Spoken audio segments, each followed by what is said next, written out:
Hello everyone, and welcome to Vampire the Masquerade Coteries of New York.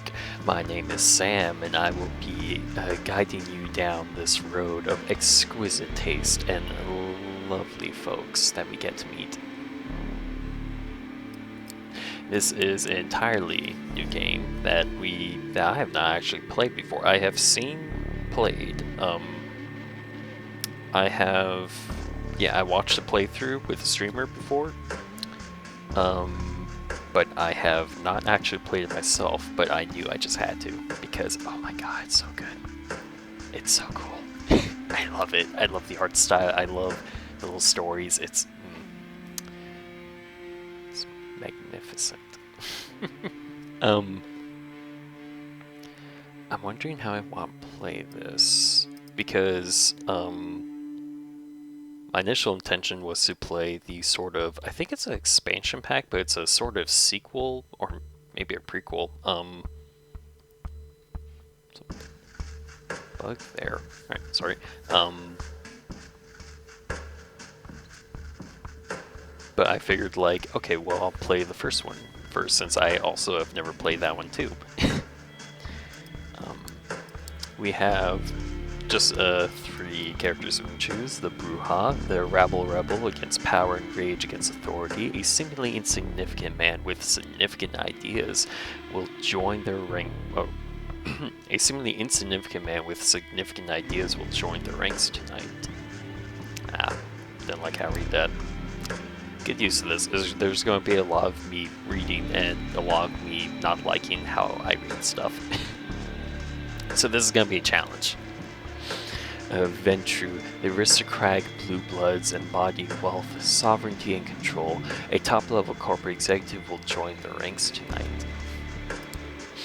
The Toreador, the divas seek thrills of art, romance, and cruelty amidst stagnant undeath. A tormented artist will join the ranks tonight. Oh, blue pick. Ventru are just exquisite. Magnificent.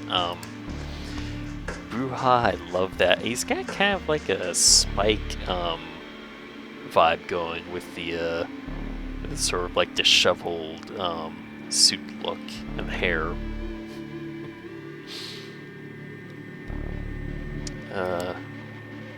Toreador. Oh, I love a tormented artist though.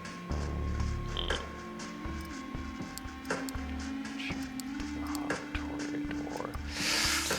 I don't play Bruja often. I'm trying to remember which one the Brujas are, because I get Brujas and Anarchs confused a lot. Like not every, like how do I want to do this? I'm not terribly familiar with the. Oh, do I want to do Ventru? I already saw, like, so this the stream I watched was with the Ventru, so I want to do either Toreador or Bruja for like something different. It's cruel to this. The Bruja, rebel against power, rage against authority.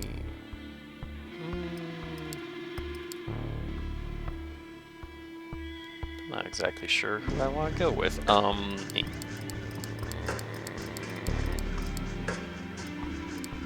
You know what? Let's go with Bruja. Eric, no. Sam, yeah.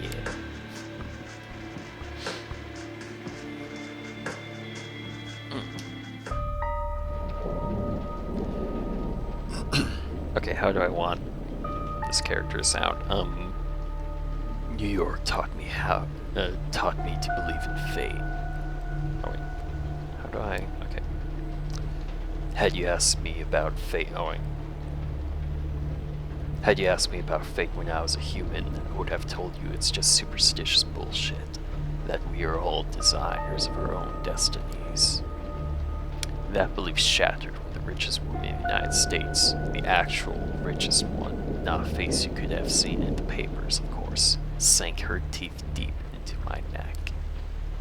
It happened in the very same place you're standing in right now, by the way. Fate, you decide. Please, there's absolutely no need to be hostile. Just listen a little longer. Oh. See, my mistake was that I flew too close to the sun. It makes sense that my punishment was to never see its glow again. I was incandescent myself. I was hot shit. I had it all. Money, looks, confidence, connections, men, women, a career, and a spark in my eye, the one you need to be born with. And that's when someone far more powerful than me saw my radiance and thought, that won't do. She robbed me of the light erupting from within and gave me a subtle, enduring gleam in its place. S's, ah. That's not even an S that time, it was a CE. She decided that would fit me much better. She was a 9th generation, a kindred just like you, an apex predator. She probably enjoyed teaching me the peak of human excellence, my real place in the food chain.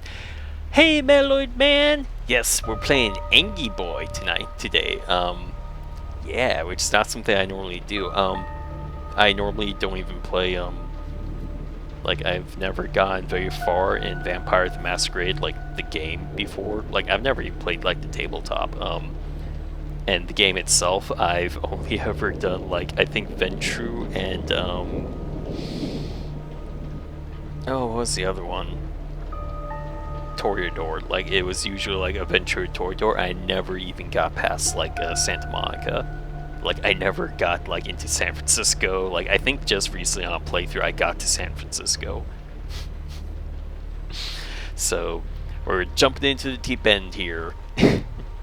Oh, but I love how this looks. The backgrounds, the art. It's such an eyesore when you look at some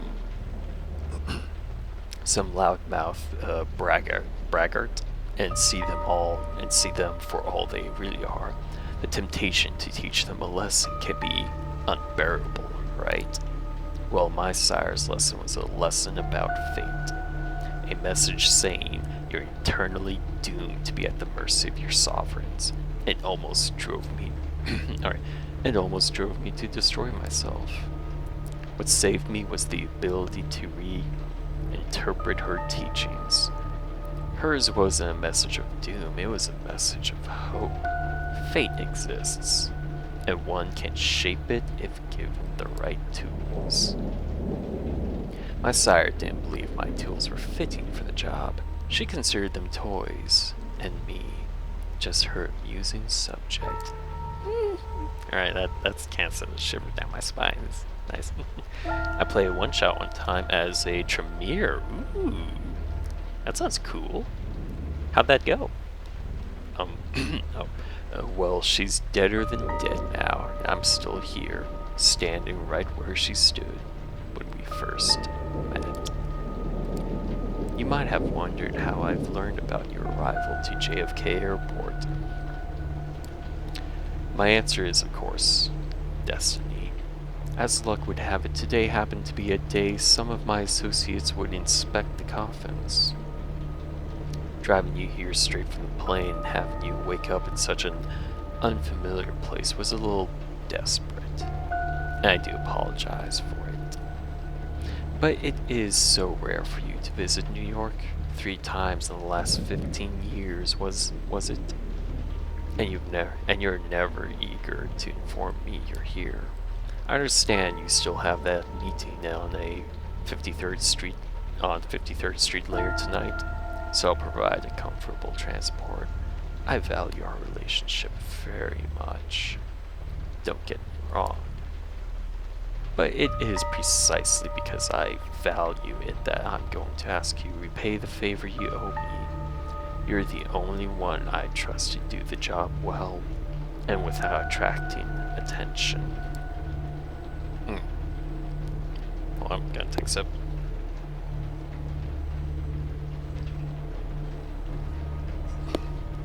Actually, because my lips are feeling a bit chapped. I'm gonna be right back real quick, just 1 second.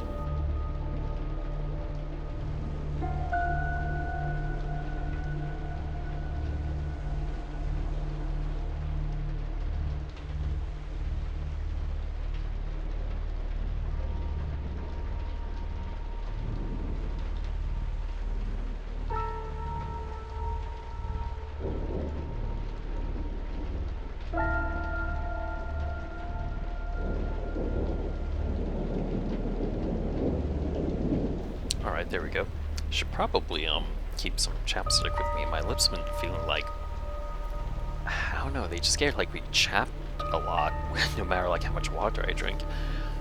It was fun. We were investigating a string of Sabbat terrorist actions in the area around here where I live.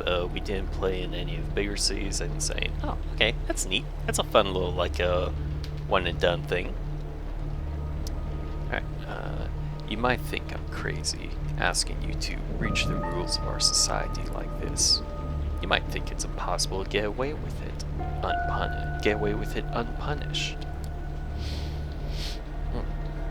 But this is New York, and I don't know about other cities, but in this one, fate really exists. And right now, it's smiling in your favor. This is how it begins.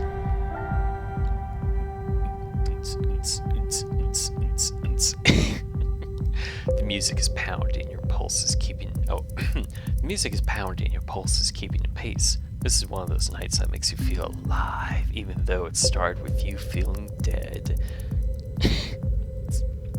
Okay, game, don't gotta call me out like that. First came the messy breakup, then the realization you have nobody to talk to about how much it sucked. Still, you decide to roll with the punches. Yes, breakup with my Canadian partner. They're in Canada. You can't talk to them. It's because they're in Canada. You don't know them. One Facebook search for local events later, and you found just the thing for your malaise. I don't think I've ever said that word out loud before. Have I never said that word out loud before? It's like a stupor, right? Okay, discomfort. All right.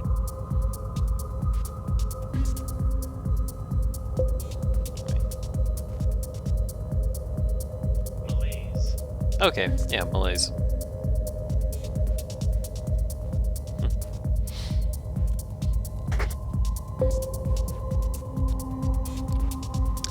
A short subway ride, and you find yourself at the club just outside Dumbo.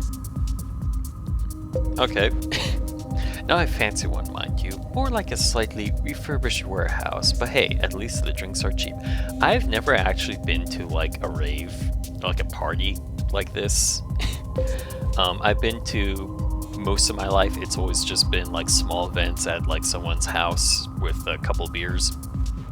Never like a big event. I think the most was my 21st birthday when my siblings and their respective partners took me out to like an AJ's, I think it was. Or was it BJA? What, I can't remember what it was called. It was a somewhat it was a franchise, like it was a franchise place. I was like across the street from a hotel. My town doesn't have a lot of happening spaces.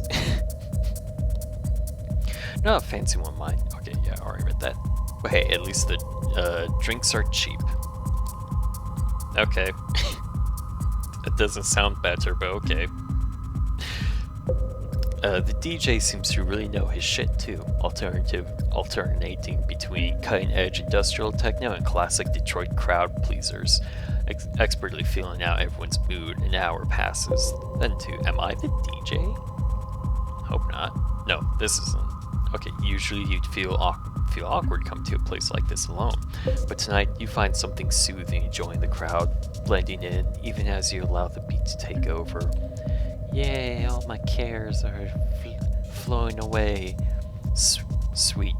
Oh, sweat. Yours, other people's, soaks through your shirt and pants in a matter of minutes. Okay. Well, I guess when you're like getting into it, it's fine. I live in college town, so we've got a robust nightlife around here. Ooh, at least during the semester. Yeah, I live like a good like 10 or so minutes away from like a, well, I say like college town, but more like it's a college neighborhood.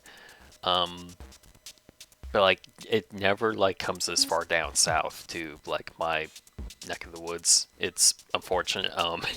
Yeah, if I want to like go to like any like nice places, it's gonna be a drive, and traffic around here is an experience. Like because one of my great regrets is not spending more time in downtown Sacramento. Because like they got a lot of fancy restaurants, they got a lot of nice places to hang out. Mostly during the day, I've seen. I never like spent like a night there.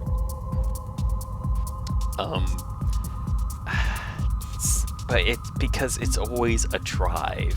It's always a drive, and it's always like an effort just to go down there and spend more money and hope you have fun. It's always been kind of like, I wish I had someone to do this with, or like, it's it's more effort than I want put into for a hope of something nice happening.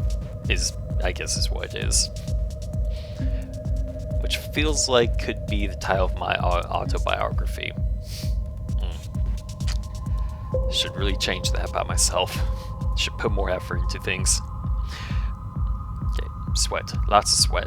Tons of sweat. It's the Matrix scene from Matrix 2 in the cave. Outside the... Alright. A thought pops into your head from the outside. The fully packed club must seem like a stuffy, smelly nightmare, but here in the thick of it, it becomes exhilarating. Oh my god, this is not the character I should have picked. And you're not even on a pill tonight. Wow, that could have been taken a couple different ways. There's this Latina chick whose curves are accentuated by the light dress. What?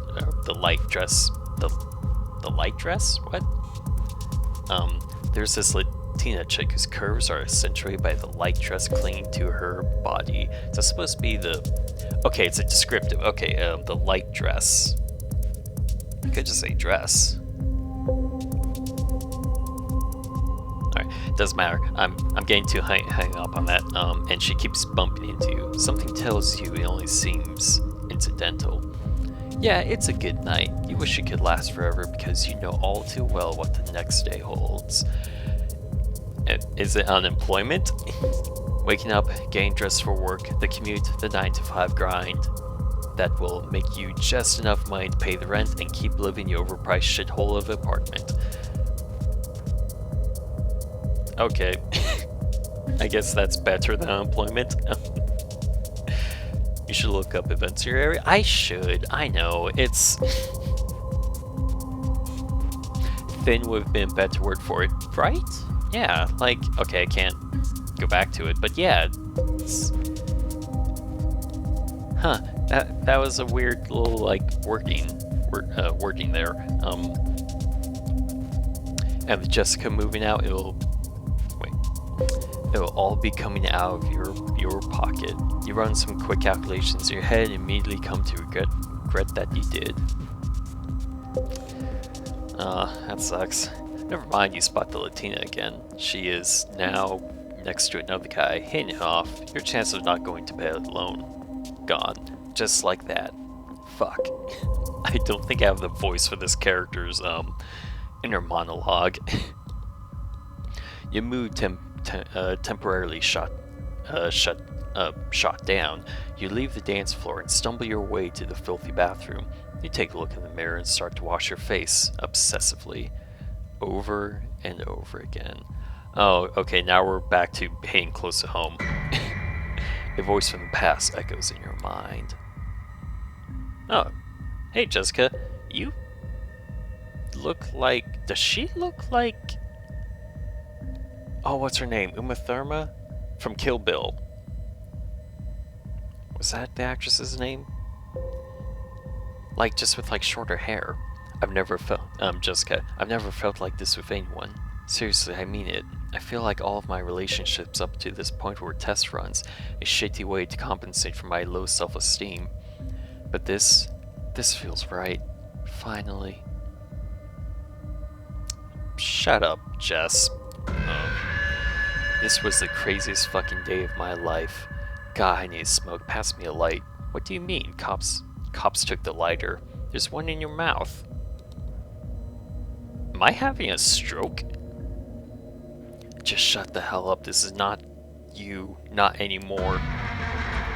Oh, fuck off. This is so like you, acting like some sort of Clint Eastwood wannabe when I really, really need you to open up. Wait, I don't like that. Reading, Oh, actually, no, this is like yelling. I don't think I can, because I don't have soundproofing up. Clint Eastwood. Oh, fuck off. This is so like you, acting like some sort of Clint Eastwood wannabe when I really, really need you to open up. Do you think you're impressing people with this tough guy act? Fuck you. I know how broken you really are. You need therapy. Alright, that's a little bit better. You raise your head and look in the mirror.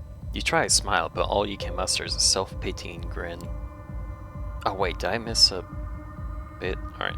And there she is, the Latina from before. Ooh, she pretty. Hi. She says you look like you need a drink. You hesitate for a second or two, and then blurt out, surprisingly enthusiastic, yep. Okay, I can definitely do that yeah better, because that would sound more like, yep. You start to talk. It quickly becomes evident that she's into politics, and you are eager to please. You might be a corporate drone, but you spend a lot of evenings reading theory, actual theory, not bastardized Twitter cliff notes, and organizing for all manners of causes online. Oh, my voice. The status quo sucks. There must be something better, she agrees. You seem to subscribe to the same progressive political theories, have compatible ideas about the DSA's missteps, even watch the same YouTube channels. Well, did you not? That's fine. Your goals are aligned. She's a bit more radical than you'd have guessed. You attend a few rallies, been to a few protests, but this girl sounds like she's broke her share of faces and kicked more than a couple of cops in the nuts over the course of her activist career. Fuck yeah! Her zeal is infectious. She taps into that pent-up anger that you didn't know you had. The noisy club stops working for you both, so you hit the streets. Just as you're leaving, the DJ starts playing All the Things She Said by, Tattoo. Of course, you chuckle to yourself, trying not to slip into a bad headspace. She chuckles along with you. Uma Karuna Thurman.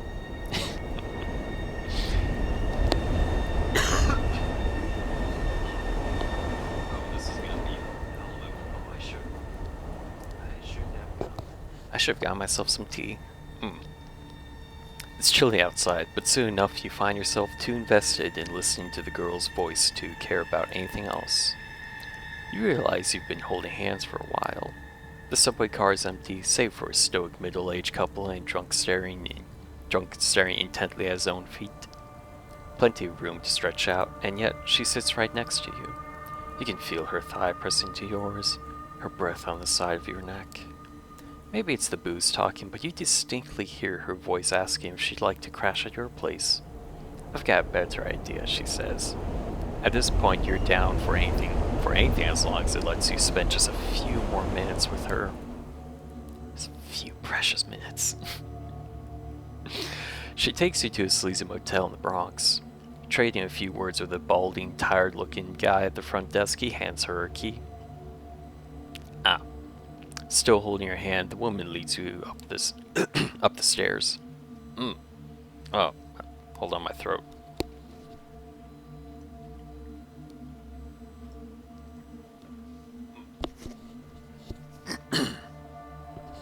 Alright. Really should have drank some tea today. The room you end up in is almost comically stereotypical, complete with flanking paint and a sticky floor. Not that it matters though. The moment you step through the door, she's on you. You try to take the lead, but she's having none of it. Before you know it, you feel the rickety bed pressing against your back. It's sloppy, fun, fierce, and not once does she lose the initiative. Okay, yeah, yeah. This is an accurate summary of how you'd fare around a vampire. Mellowed man, how dare you call me out like this? Also true. Her hands reach under her t-shirt. Strange, it didn't look like she was cold outside, but now her skin feels eerily cold. As if sensing your confusion, she slaps her hands off of her. She kisses your neck. You're overwhelmed by the sensation. Darkness! The taste of liquid fire and smoke on your tongue. Her voice saying, sorry kid, I did what I had to do, leave this city in one piece. But don't worry, with my blood and your principles, you're gonna do just fine. No! She slams the motel room door behind her as she leaves. Folded like laundry. Yep. That's me. I am just a blood bag waiting for my for the patient to take me. She slams the motel room door behind her as she leaves. You lie helplessly on the soiled, pungent mattress for some time. Minutes? Hours? Before you can focus enough to try and piece together your evening, it hits you. The big hunger. Oh. I think my nose is I think my voice is a bit too nasally for this. It grips you by the throat and makes your insides shrivel in terror. Or, well, really, I don't have, like, the energy for it. Maybe I should have gone with the Toreador. Maybe this character is a better fit for you than you think. Are you just saying that because of the previous scene, Mellowed Man?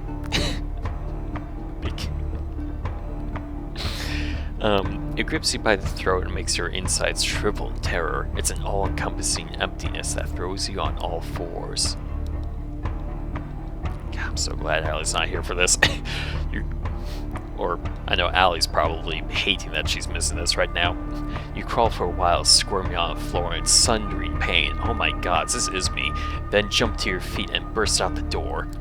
You black out. Darkness!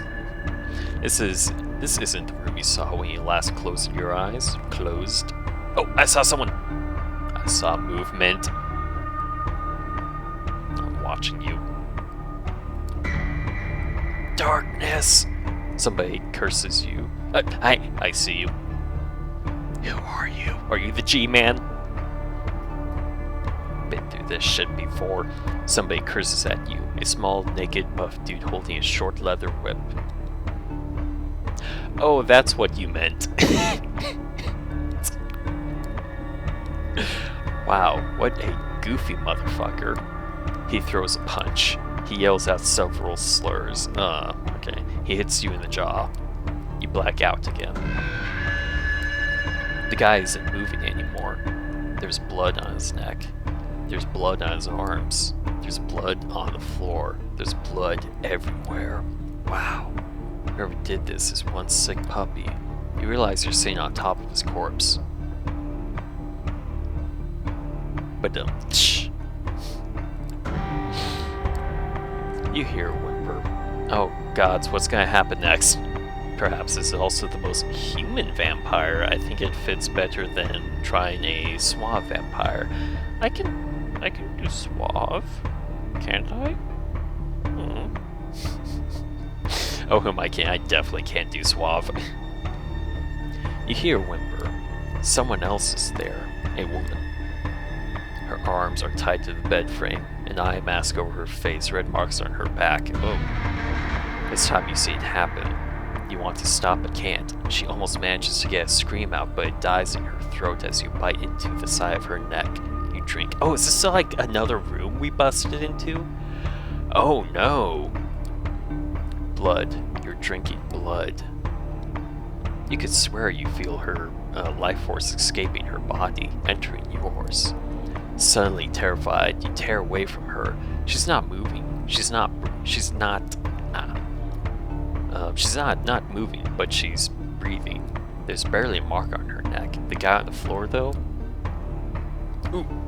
Excuse me. Suave top. Yeah, good point. I could. What? Can you be a suave bottom? I don't know. I think Bridgerton kind of made me assume the Viscount was a bottom. Oh, nah, he's a switch. Yeah, they're definitely just both switches. And we both know that would go well. Go. Yeah, it's true. I fold very easily. You double over in a spasm, realizing what you did. You feel like throwing up, but can only gag. Panic sets in as another realization dawns on you. Your heart is not beating. You put 2 fingers to your wrist, but feel no pulse. Same thing on the neck. Nothing. There's no breath coming out of your mouth. The achievement is Rebel Yell. Oh, okay. You have to get out. Get someone to call an ambulance, for yourself at least. Probably too late for the dude on the floor. Did you really kill him? Hey! I remember you! Stranger. Okay, what kind of voice do I want to give him? So, like, he's definitely a suave one.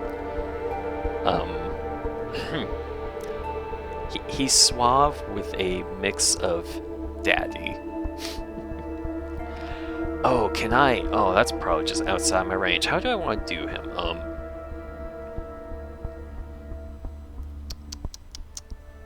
What a mess. Speaking of top, yeah. Speaking of top.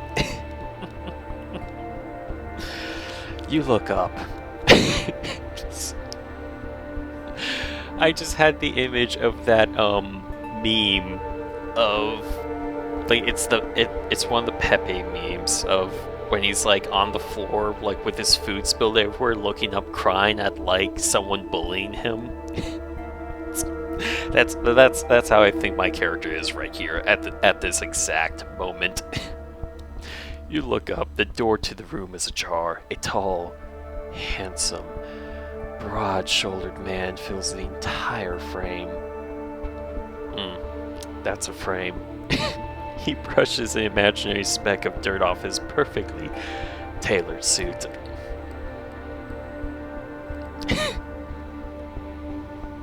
Yeah, his name's like Quart, or no, it's got like a Q, but it sounds like a K or something. I can't remember. We'll figure out. Yeah, his name's gonna come up in a little bit. Call 911 out of the way. This is not what it looks like. I think this guy's got his life. It still has like the bottom has not fallen out from under him just yet. So I think call 911 in this like one lucid moment that he has. Hey man, you gotta help me. Call 911 so that you can get arrested and reported as a jail. Oh wait. Oh yeah. How do I want to do his voice? So that you can get arrested and reported as a jail suicide within the next 24 hours. Because that's the only way that plays out, son. He surveys the room, not moving an inch from where he's standing. He shakes his head in mock concern. Murder, assault, that's 25 to life, if you're lucky. But since you're not,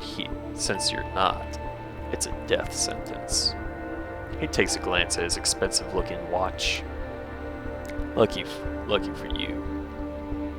It's been a slow night. Otherwise, I might not have gotten here in time. Come on. The sun comes up in a few hours. You don't want to be around here when it does. The sun. I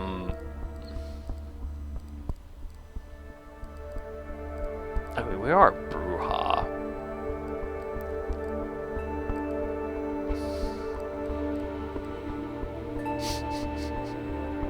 make the joke. Don't make the joke. I put the meme in the Discord. Maloid man! Wait, which Discord? Oh no.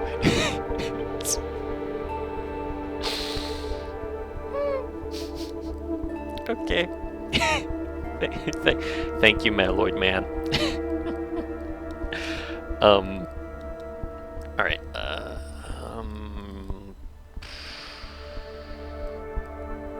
feels like it's gonna... We're confused. We're having a very confusing night at the moment. What's the matter when the sun comes up? See, he needs like more of a punk voice than I can like give him, I think. Ah, so you don't even know. Alright. Ah, so you don't even know. You should be glad I got here before you made yourself scarce. The man approaches you and starts talking.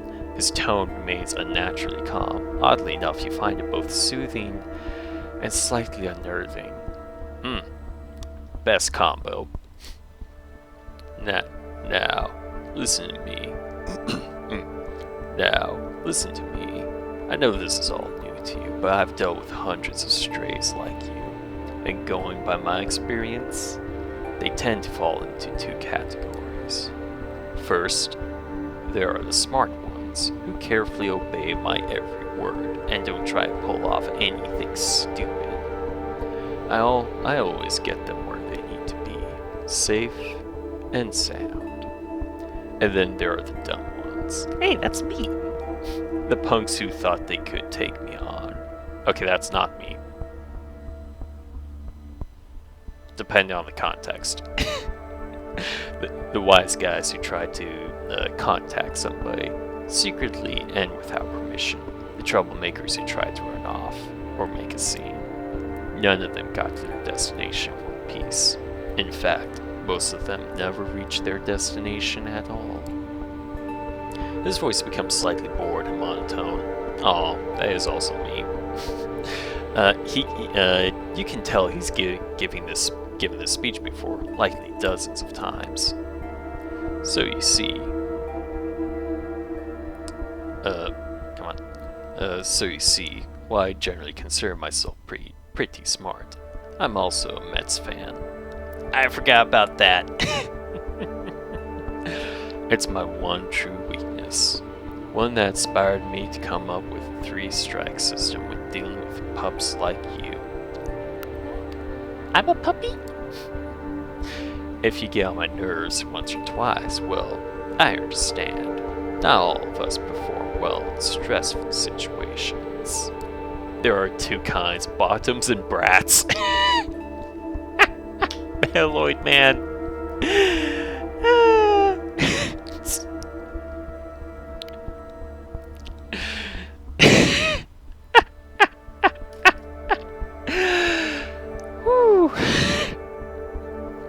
Oh, lordy, lordy.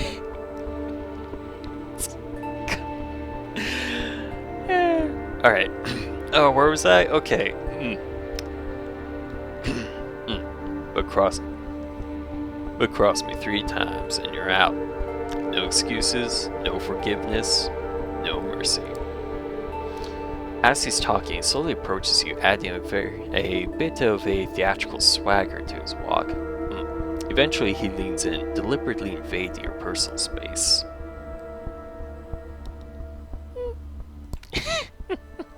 You realize it's a test. He's daring you to do something about it. This game just started. We can't be this down bad at the beginning. 3 strikes, and you're out. Say, I understand, sir. Now. Sir! Sir! I don't remember this. Was this how Stephanie's stream started? I don't remember this at all.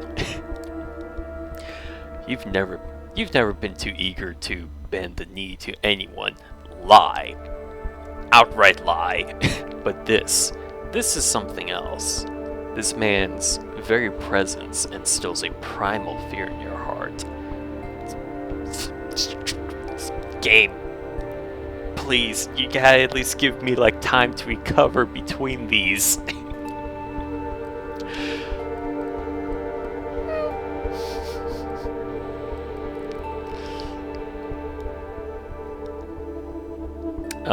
I'm just going to go with, I mean, what else? What else am I actually going to say? I understand, sir. You gotta get at least past the first interaction before you break out the whimpers. I know,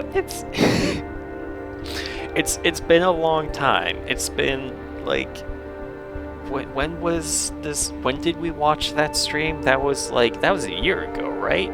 Like, not like this past, like, October. It was like the October before, I think. Alright.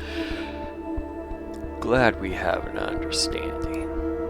Moving on. Is there anyone you'd want to inform of your current situation? Tell them you're alright? He flashes his fangs briefly, and for some reason the sight sends a chill down your spine. Okay. There's something very wrong about him. That's subjective. Someone closest to you? Lie out your ass. Oh. Gosh, do I want to be... See, this is why I was also like hesitant on picking Brewhop, because I know there are like a lot of fight the man options, as I recall, in this game. And I don't know how well they go,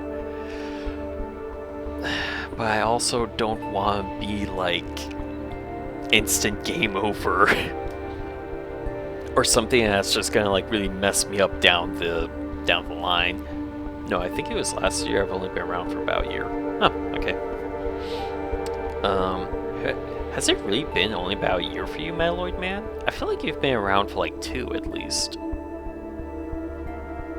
Or like, for some reason I think like you've been around for like as long as I've been around on Stephanie's streams. That's... I defer to you on that. You know more than me. That's my ex-girlfriend, because, well, really there's only like 2 real options here. Lie or his ex-girlfriend. About a year and a bit. Okay, yeah. What do I want to tell him? Because I might as well be dead to my ex. Or, well, no, wait, because she's going to just assume that I'm dead. Because that's going to be the story, of course. Also, of course, I don't know if that's what she's going to be told. But also, like, even if, knowing or unknowing what the official story is going to be, she is basically out of his life.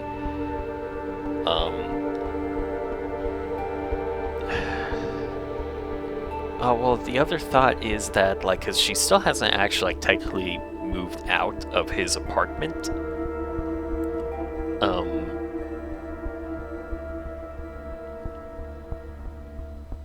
So, like, she should, like, be notified.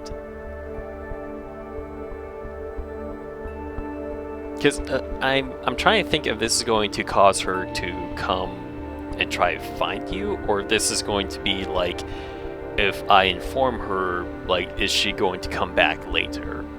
Like, if she's informed, is she going to come and try to find me later? Which, you know, she was trying to tell me to like get therapy. I'm assuming that she'll look for you, and that's what's important here, I think. But I'm trying to think if I want her to come look for me. I'm trying to like think of like the headspace for this. So like, because she was like telling me to get therapy, she definitely like cares at least enough that if my assumption is if we tell him to inform her, she'll try to come looking for us. To at least, like, find out what happened.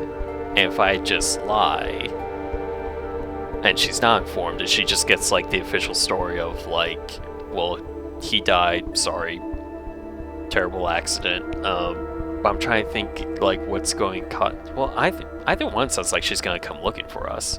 If she looks for you, she'll die, simple as that. Are we, though? Also, no spoilers, because I don't actually remember anything about this game. Oh, but which one of these even, like... it sounds kind of like a dick move to not tell her to, though. Yeah, at least inform her. Jessica, my ex-girlfriend. She kind of hates my guts, but yeah, I suppose it would be her. The stranger gives you a puzzled look and decides to prod further. The closest person in your life hates your guts. Yep. This time, something resembling a look of pity. He turns his eyes to the corpse on the floor. When it rains... Alright. When it rains, it pours, I suppose. Well, if you'd like to ruin her day and let her know you're alright... Alright, like to ruin her day and let her know you're alright? Give me her phone number. I'll have someone take care of it. Discreetly, of course. You hand him your smartphone so he can copy the number from your list of contacts. Thank you. This will be useful in illustrating my next point. Instead of giving you back your phone, the man hides it in his pocket. Oh yeah, because like the can't have access to the internet, which honestly sounds like like oh no, I'll never see the sun again. That sucks. Wait, I can't use the internet ever again? What the hell? Like I feel like one of those is harder to live with than the other. It's very unfortunate. Don't take it the wrong way, son. I like you. You bring us sunshine. But, like, you and the internet, you know, I don't know if that's spoilers. I'm going off the fact this is a VTM game. Yeah, good call. But, like, the question was more of, like, if she's informed, is that going to cause her to come look for us? Or if she's not informed, like, is that going to raise questions that she's going to worry and then come look for us? Like, I'm trying, like, I don't know enough about her character to, like, guess. Instead of giving back phone, it has in your pocket. Right. From this point on, you're yeah, it would mean no more of my favorite Twitch and ASMRs. Like, no, you can't do that. Please, at least let me download it all onto like a hard drive or something.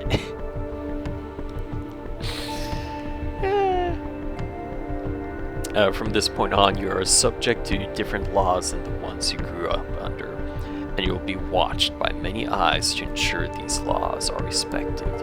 You are forbidden from letting anyone know you're still alive. You are forbidden from showing your face anywhere they know you. If anyone comes looking for you, it's over for both you and them. See, that's why I was trying to figure if I should tell you or not. He interrupts his monotone recitation and stares deep into your eyes. Imagine he's got kind of like flashcards, like he doesn't even like bother to like memorize this. It's like, welcome to the Vampire Society. Here we have the amazing... Okay. I assume that the stranger has a long experience keeping family and friends away from the shadows. Yeah. Yeah, I imagine he's buried more than a few families, most likely. Ooh. He interrupts his monotone recitation and stares deep into your eyes. Oh, sir. So unless you want your girlfriend to end up at the bottom of the Hudson, I'd suggest you cooperate. Yes, sir. He proudly displays his fangs again. His fang... sorry. My brain short-circuited there. He proudly displays his fangs again. You've put Jess in danger. God damn it. Oh, damn it. Oh no. I can only hope that you care for her enough not to do anything selfish. Okay, maybe we can like rewind and like not tell her then. His words are meant to imply otherwise. But by now it's obvious. He hates your guts as much as you hate his. He's itching for a fight and you're almost willing to oblige. This is a brat! This is the brat playthrough. Alright, I think that's enough lecturing for today. We're on a bit of a schedule here. Now I don't need to hurt you, but I can do so in the blink of an eye. Just so that we're clear, I have the authority to end you right here, right now. This is not an idle threat, so are you going to play along or do we have to do it the hard way?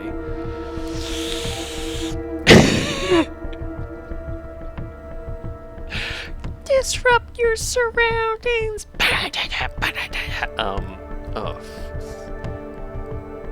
Calling for help is gonna help, but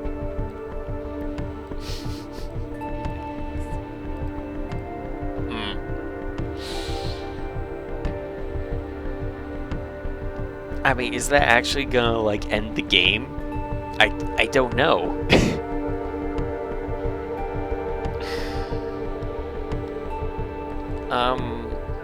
Let's just follow him out.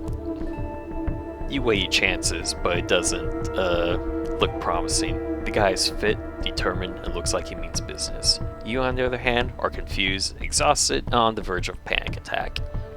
Yep, that's what we're going for this one. God, he does look like Spike. Like he's even got like the rolled up sleeves and everything. Bruja or the VTM brats, that or maybe a few power buttons.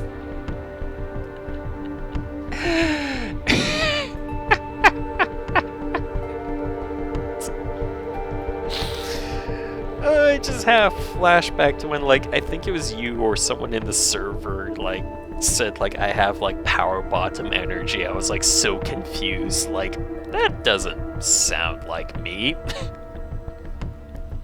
But thank you. Yeah, fine, I'll go with you. He almost looks disappointed. Well, maybe I should have punched him then. A wise decision. Follow me, please. Close the door behind you. You take one final look at the woman who's just coming to. At the body on the ground, this is fucked. Absolutely fucked. You pull the candle, or the handle, and close the door. Oh god, she's gonna be, like, charged with murder. Ugh. I mean, it's like, there's no, like, real evidence since she was, like, tied up, but police aren't gonna care. She was the only, like, person there. The man leads you downstairs. You contemplate signaling the bald guy at the front desk, although there is a good chance that he just won't even care, period. Like, well, dead body. Oh well. That's not you, you're straight bottom on the rocks. Yeah, exactly, thank you. Oof. With a very fine whiskey, just... I'm gonna stop talking. You contemplate signaling the bald guy at the front desk, but he's too busy watching some 90s action flick on a small, ancient-looking TV. He seems totally oblivious to his presence. That right there would have been a cute reference to the short-lived White Wolf Vampire Masquerade TV show they had in the 90s. Whoa, what's going on? Oh, did I? Okay, so extra mouse buttons apparently do something weird. You can either get inside my car, and I'll get you to where you need... Oh, I think we did skip a couple stuff. Oh no. Okay, side note, don't touch the, because I got one of the mouses that have, like, extra buttons. So side note, don't touch those, because I think those kind of fast-forward things. You can either get inside my car, and I'll get you to where you need to be, or you can try something stupid that you'll regret later. Do I make myself clear? why don't you turn me in? Yeah, because he hasn't had an explanation at all yet. Why don't you just turn me in? Because no one would benefit from that. And besides, I have my orders. He opens the door and gestures to a black Cadillac Escalade parked right outside the building. Okay, so it didn't fast forward. Good. What do those books and voice box symbols mean? Can you use those to go back? I think that's just like menu and like options. Okay, it's a journal. Right, beginning. So it's like all of our conversations. So I'm assuming this is... Oh, it's a dictionary. Neat. Okay. He opens the door and gestures to a black Cadillac Escalade parked right outside the building. After you. Wait, hold on.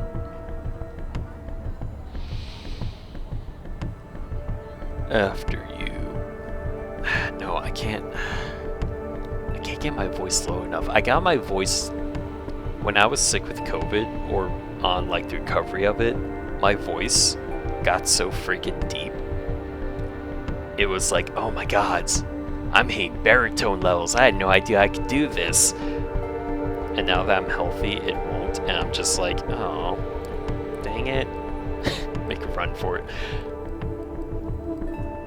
I'm gonna make a run for it. Your instincts tells you to run and you listen, but just a few seconds later, that same instinct is telling you something else, that someone's right behind you. For a split second, it all becomes a blur. Knocked down, you fall onto the filth-encrusted pavement as you're trying to get up, laying out a string of bloody spittle. You hear a disappointed sigh. You were doing so well. Oh, don't say it like that. I'm plushy enough as it is. This counts as a strike, of course. Shall we go now? Oh! I thought he was being metaphorical. Okay. It's a literal strike system, I gotta keep in mind. Following the stranger's instructions, you make your way to the car and get in the back seat. The door locks behind you. Inside, the Cadillac is almost entirely dark. The side windows seem light-proof. The man gets in the driver's seat, starts the engine, and drives away without another word. Are we going to a hospital? Did I die? Who are you? Let's start with, who are you? Who the hell are you, anyway? I'm the ferryman, here to take you to the other side. Break on through to the other side. Break on through to the other side. He weighs his next words carefully. You'll have to forgive me. I'm not in the mood to wax poetic. But the state you're in, or my role in tonight's events, just remember, if you want to survive the next 24 hours, you'll have to play along. This is some shady bullshit. This is a nightmare. It's a nightmare, yeah. This is all a fucking nightmare. The stranger smirks. Understand that this is for your own good. Times being what they are, you should consider yourself lucky. You drive in silence for about 20 more minutes, and as exhaustion catches up with you, the streetlights fade into a blur. Eventually, the car stops and the doors open. You emerge from your dreamlike state and find yourself in some kind of underground parking garage. You two are the only ones here. Oh my god, it's been an hour already? Whew, okay, yeah, this might actually this game might actually take up more than a couple weeks. Nice.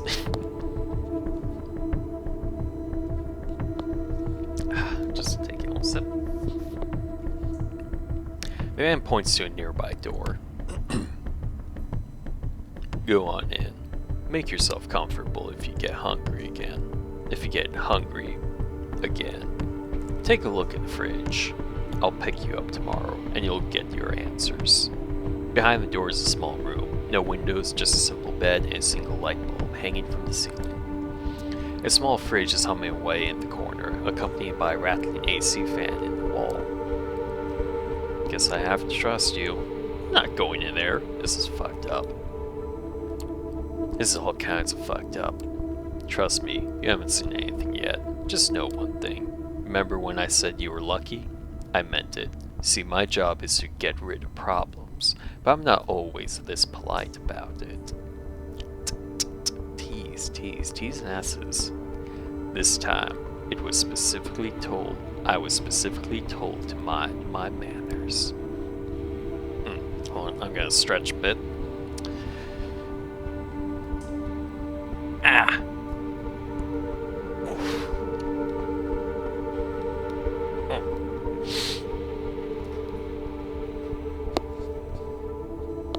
Excuse me.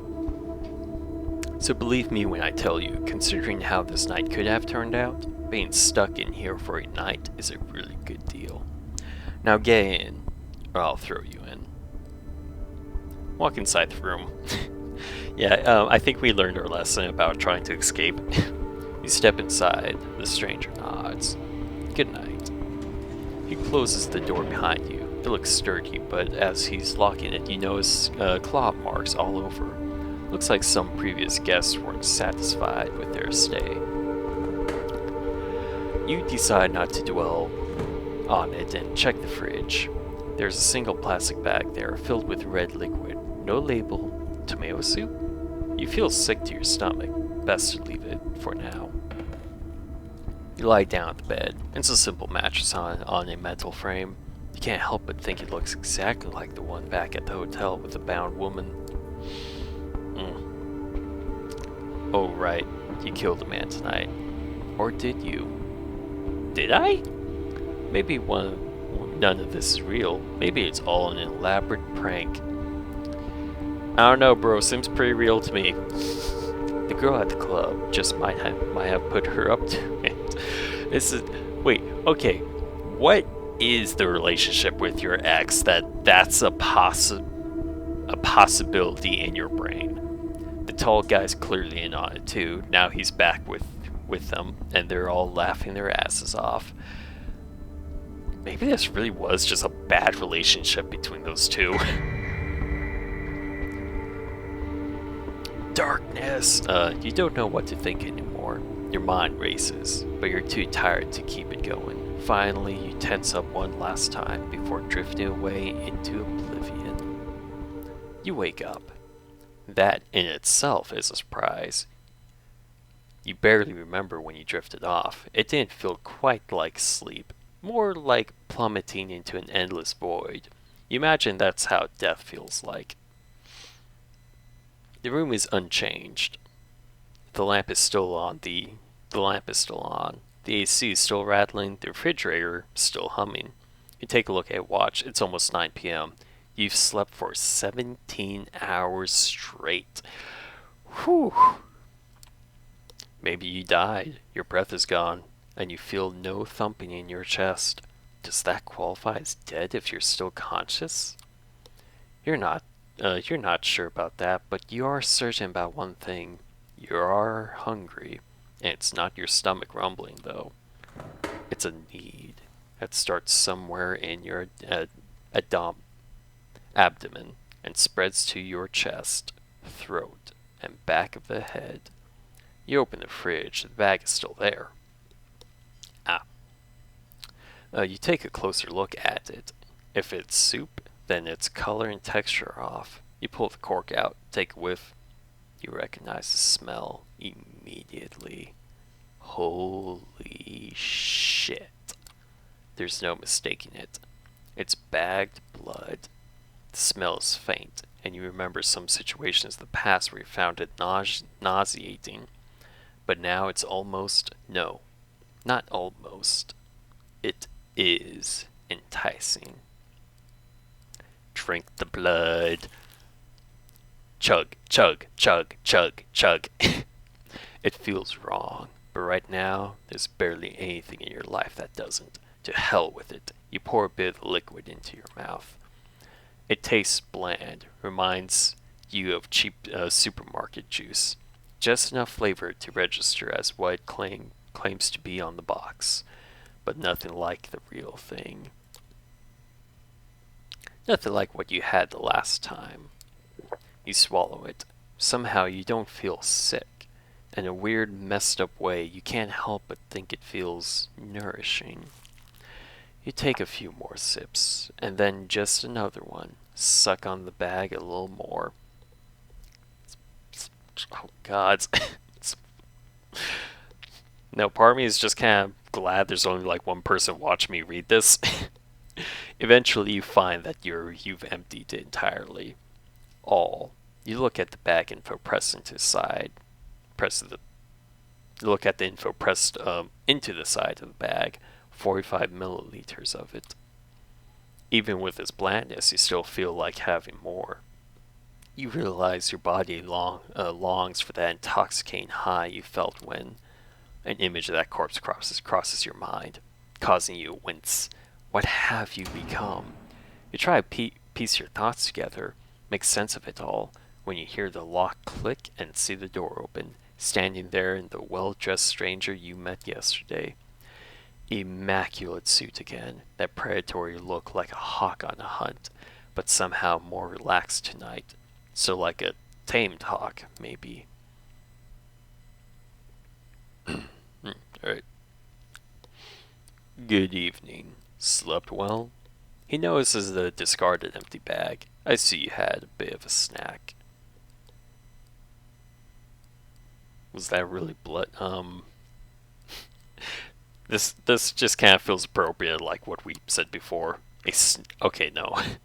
I thought it was gonna be kind of like a repeat. All right, a snack, dude. That was fucking blood. What the fuck did you do to me? Are you part of some rich people's child eating cult?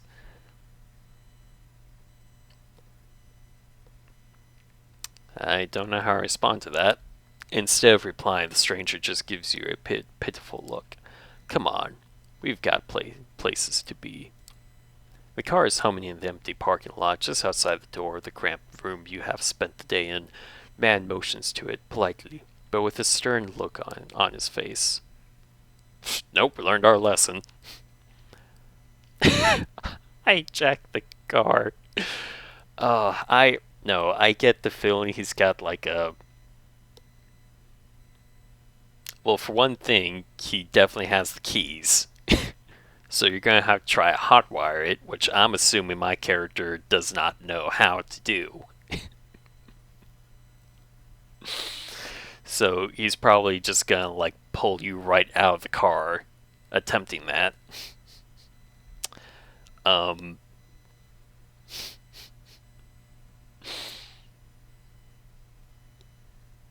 Yeah, just get inside the car.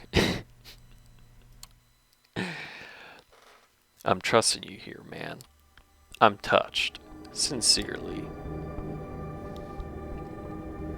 You take the back seat again. The door is locked. The stranger takes the wheel and starts the car. You drive in silence for a while. From time to time, you keep trying to catch glimpses of familiar streets or landmarks through the back-end windows. But it's all of little use. What happened to the music? Did the music just stop? The car is also soundproof, so all you can hear is a bit of traffic humming in the car's engine. The driver doesn't say anything and seems focused on the road. You check the door handle. Yeah, the door is locked alright. The piece of dark glass separating you in front of the car looks sturdy too. There's nothing left to do but wait. Wait, the piece of dark glass separating you in front of the car. Okay, so it's kind of like a cap then. It's got a divider. Ooh, excuse me. You didn't have time to think about it before. I mean, you got another strike, go ahead and use it. No. It ain't worth it. You didn't have time to... Oh, how's my... Okay, yeah, the upload speed's okay. Right. You didn't have time to think about it before, but you realize now that you're hungry? No, not exactly. It's not a rumbling stomach that grabs your attention. It's a need that starts somewhere in your... Oh yeah, it's this again. Somewhere in your abdomen, spreads your chest, throat, and back of the head. You try to extract some information out of the man behind the wheel, but you realize you prefer to bask in the afterglow of your last meal.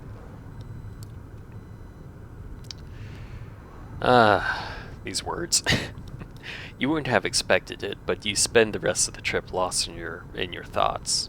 A lot of them concern blood. It takes you another 20 or so minutes to get to your destination. As the door opens, you try to get your bearings. You're still in New York, that much is certain. Queens, maybe? Wait, is Queens even in New York? I thought Queens was like...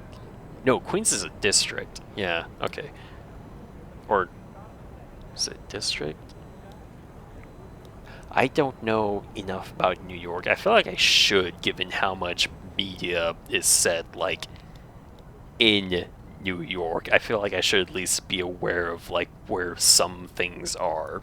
Like Queens, for example. After me. No sudden movements, please. You approach a nice-looking building that houses a two-story gallery called the Art House. The Art Hole. That still makes me laugh. Two large men in suits flank the door on both sides, and they give your companion a nod as you approach. Prompted by the stranger guiding you, you walk inside. The gallery is full, which is unusual at this hour, to say the least. About 24 faces fill the showroom, and a number of waiters navigate the gathering serving drinks. All of them are beneath the guests' attention. The visitors are well dressed, for the most part, but it's unclear what they have gathered here for.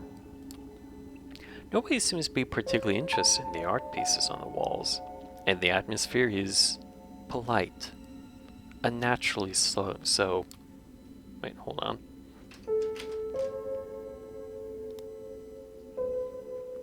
Okay, sorry, I thought I heard my cat for a moment there. Many guests turn to look at you and the stranger who brought you here. Right, many guests turn to look at you and the stranger who brought you here. Their glances are varied. You see open contempt on a few faces and animated interest on others. Most of the eyes in the room calmly observe you as if wishing to appraise your worth. I get a lot of attention. Yee. The last time you felt like this was at your previous job interview. Oh, okay, so it's a bad thing. Yeah, that makes sense. I get that. Oh god, job interviews suck. It was like being a piece of livestock, inspected from all sides for any imperfections, so your wage could be haggled down. It was dehumanizing. It made you feel dirty. That's exactly what it fucking feels like. I hate that feeling so much. Ugh. When they called you the next day, offered you the job, you declined. Even when you're a nobody, you become even less if you trade away your dignity for a paycheck.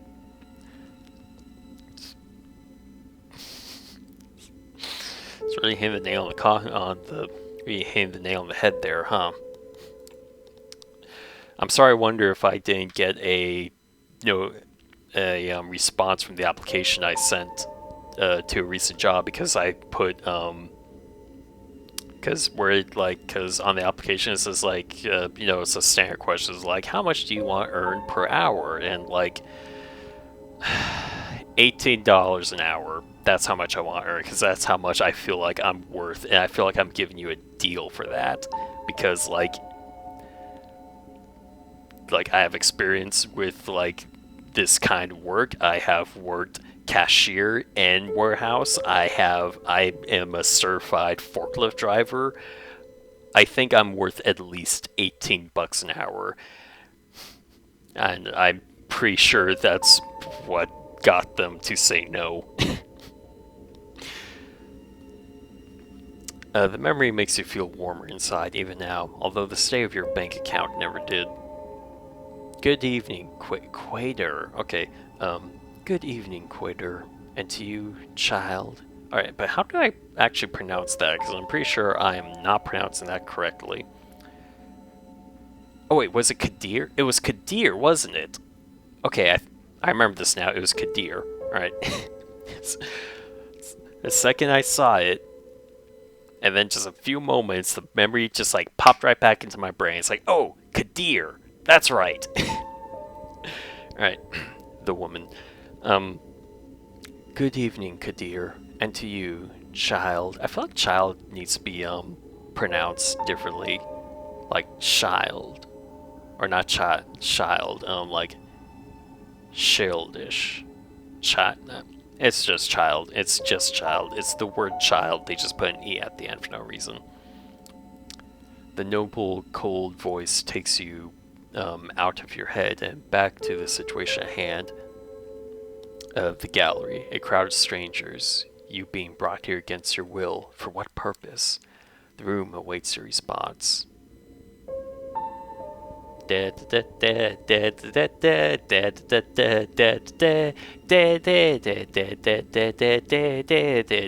sorry, I'm nervous.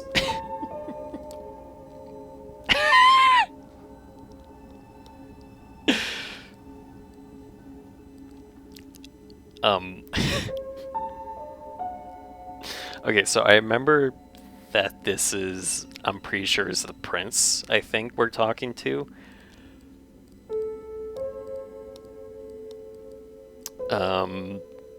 Good evening, miss sounds too formal for this character. I think the excuse me what is going to be more closer to like my kind of shock. But I'm also kind of afraid because this is kind of going off of like Mass Effect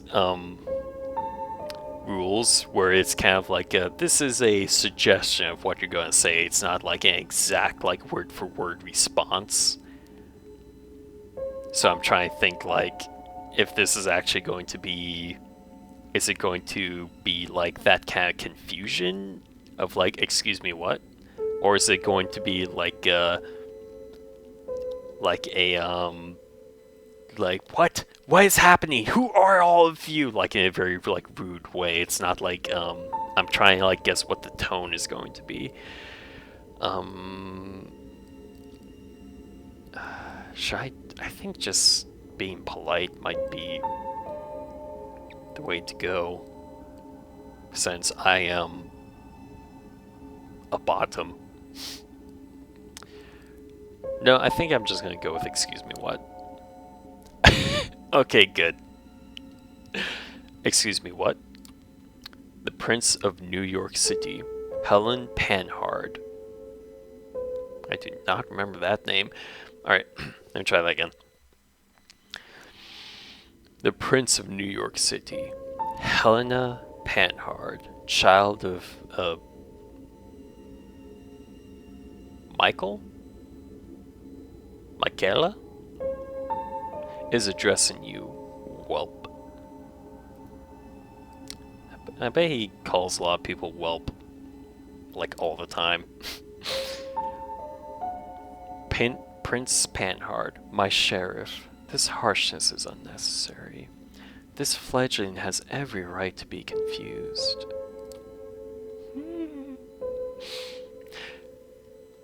Alright. She is somewhat plain looking and doesn't seem to possess a great deal of charm, but still the entire room is intently focused on her voice. She has influence over these people, that much is clear. I can't do a... Gosh, Stephanie really was like the best voice for that character. I cannot do that. You may address me as Prince, child. I realize your introduction into unlife was abrupt, and I understand your sire left shortly after.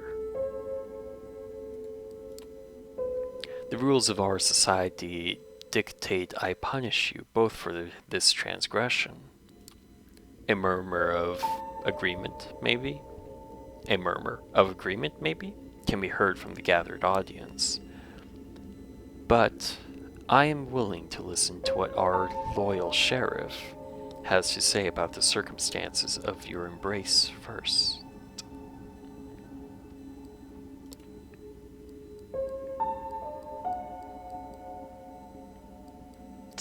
Yeah, don't. Wait, I'm confused. What are you saying? I think it shall all become clear momentarily. You were pushed headfirst into a world you have not realized the existence of.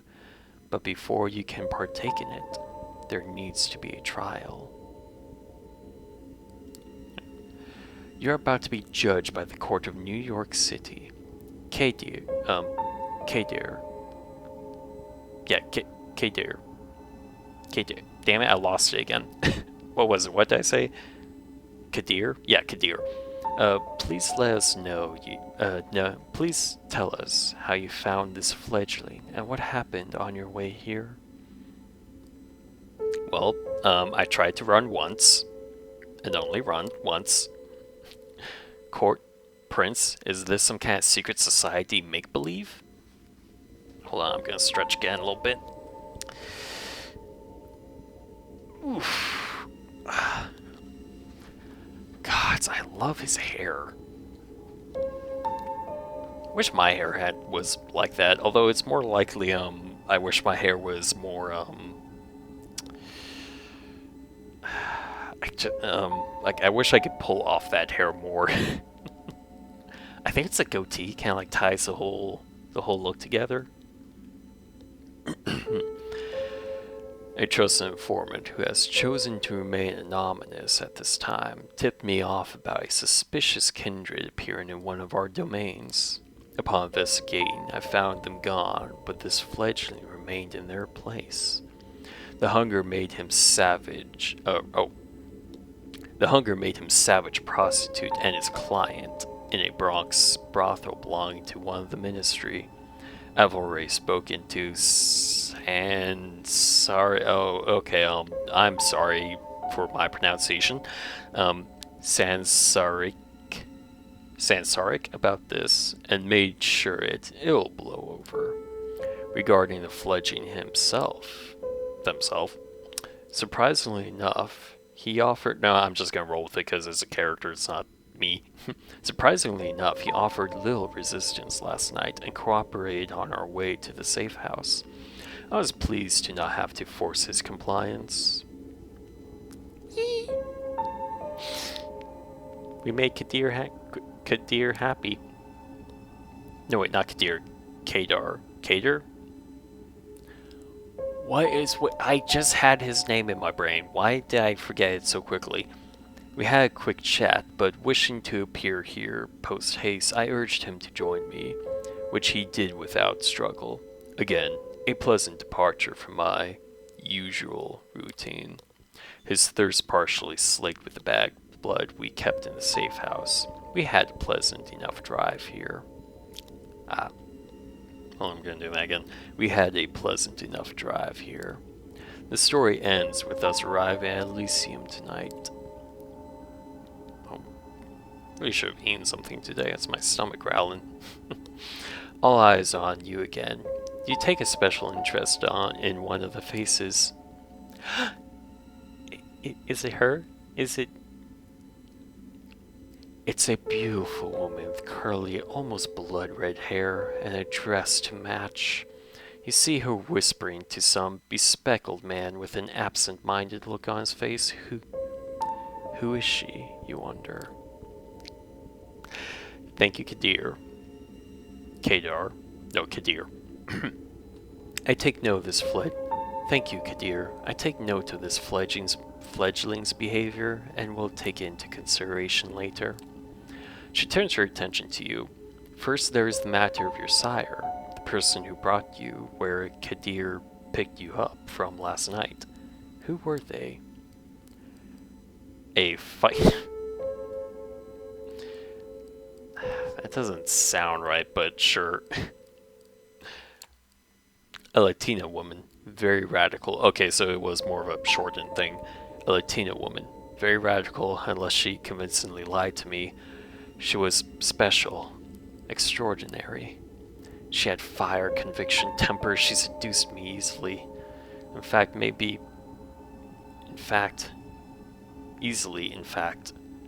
think she wanted me. I fell for it, and now I'm here. It feels awkward telling to a room full of strangers about what seemed like a random one-night stand at the time. Not to mention that evening, though, the Latina made an impression on you for sure.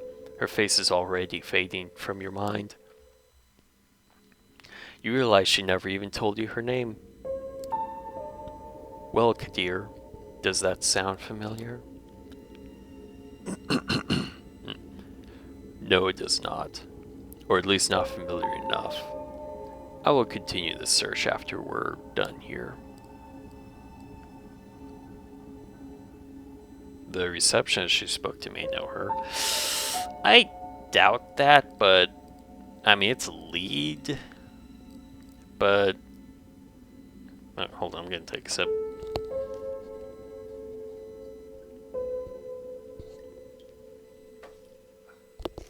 I should really get a bottle for this. I'm thinking the receptionist is just like a regular person. I don't think that was like a place that she regulared at.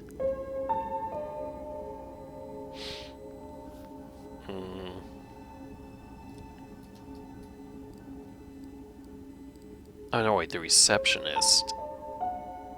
Was that the bald guy at the hotel, or was that someone else at like the club? I just forgot. I'm thinking it's probably a dead end. I don't think yeah, it's probably no one. I don't want to get whoever that person is in trouble for just like being a bystander, like just wrong place, wrong time. Unless although all they might do is just like ask them a question. They may not like even like harm them, I'm assuming.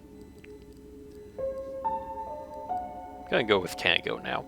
I told you what I know. Can I go now? No, definitely not. What shall I do with the fledgling, my prince? What is your recommendation, my sheriff? The traditions are clear. Thou shalt only sire another with the permission of thine elder. If thou createst another without thine elder's leave, both thou and thy progeny shall be slain. I am ready to fulfill my duty. Stay your hand for just a moment longer, Kadir.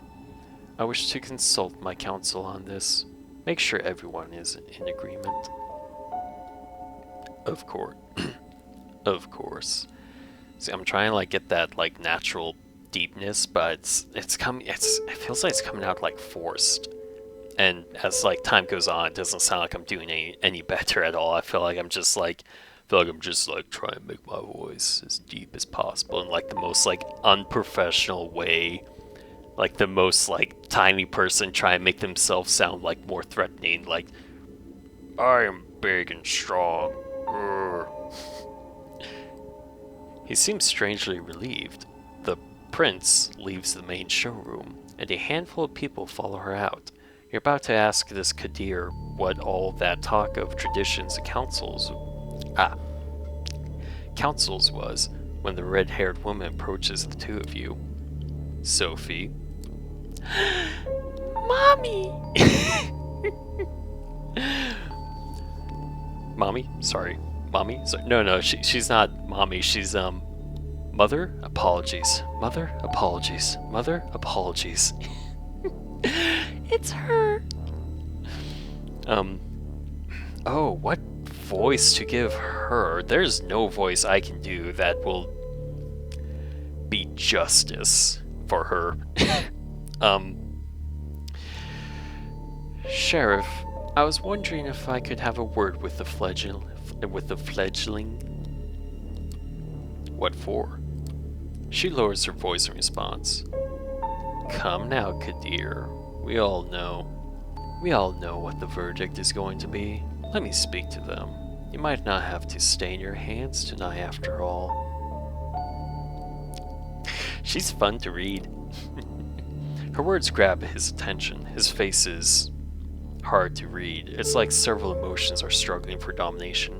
Anger, sadness, hope, gratitude, resolve.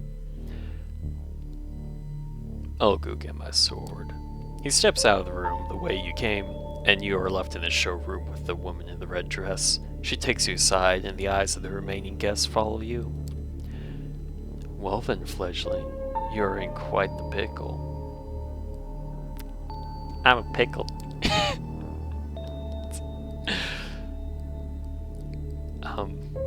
Yeah, what was that about a sword? Although I could probably like make the he could probably like make the connection. What is this circus?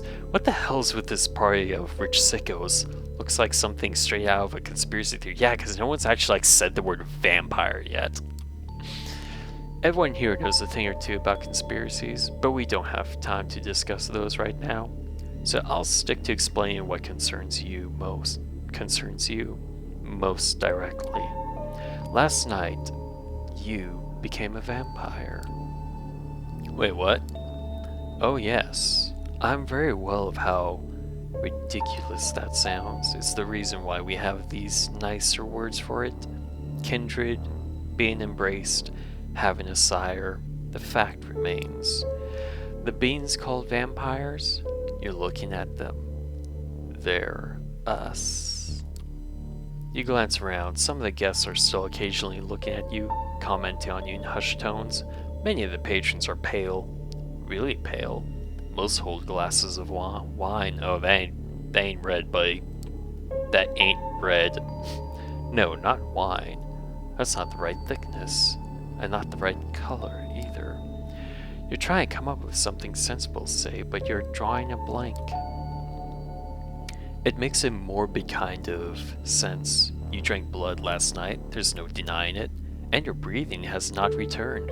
Your heart remains still. A vampire. Two voices in your head start battling for supremacy. One of them slowly begins to put everything that happened since yesterday together, coming to a conclusion that no matter how insane it might seem, nothing but what she's saying makes sense. The other voice just keeps saying, "What the fuck? What the fuck?" on repeat. Shit, shit, shit, shit, shit, shit, fuck, fuck, what the fuck, what the fuck, what the fuck, what the fuck, what the fuck. You're surprised? This is... Wait, okay. How do I do her voice? You're surprised? This is often how it plays out by design. Kadir deliberately keeping you in the dark and all. If we do nothing, you'll be cut down, as sure as day follows night. But I'm here to offer you a chance, a way out, under one condition. Oh, I wish I had a face cam right now, because my face is just making so many emotions, and they're all, and smiling a lot.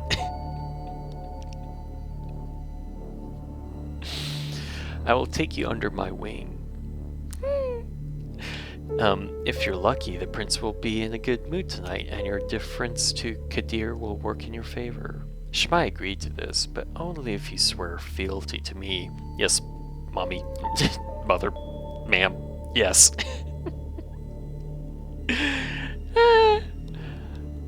I'm not making this offer lightly. As your patron, I will take responsibility for you. Your actions will reflect on me. If they reflect negatively, well, I'll make sure you face the consequences. She's literally mommy. She's so pretty. Okay, what happens if I agree? What happens if I refuse? You'll make me your servant? Nope, Sam, just... What happens if I refuse? What happens if I refuse? I believe I know what the prince will ordain, and I'm certain Kadir will do his duty. You, my poor fledgling, will die, for good this time. With me, there's a chance you will not. I can be your guide in this new reality. Alright. Steps and hushed voices can be heard from the side room. It seems the prince and her council are returning to the showroom. Kadir appears from downstairs as well and starts walking towards you. When you hear the verdict, ask to be spared. I will intervene. Remember my condition. She flashes a heart-melting smile towards Kadir, who does not smile back.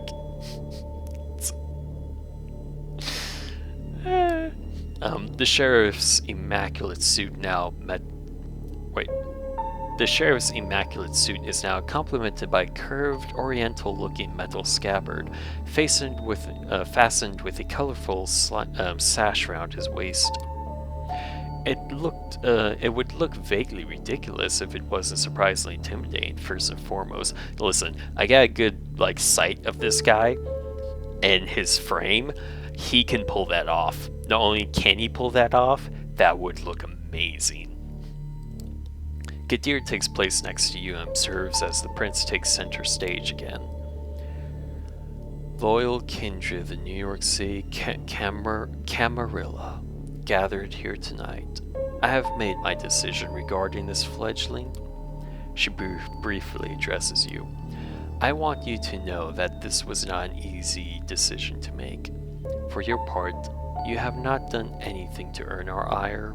I do feel a genuine sorrow for what must be done. We are all keenly aware that these nights, Sorry, let me start over. We are all keenly aware that these nights we need to close our ranks and trust the wisdom of our elders and their traditions more than ever before. I'm sorry, I'm just going to reread that again. We are all keenly aware that these nights we need to close our ranks and trust the wisdom of our elders and their traditions more than ever before. Okay, that's better. I feel like I look towards, like, commas as, like, a breath for some reason, which is absolutely not what I should do. There is no place for tolerating dissent when our very existence is under constant threat, although I acknowledge some of my counsel's divergent opinions on this. She takes a look specifically at one of the people who left the room before, a rather plainly dressed, shy-looking man whose skin has a somewhat healthier tone. He bows his head in deference. Okay, just gonna drink a glass of my water.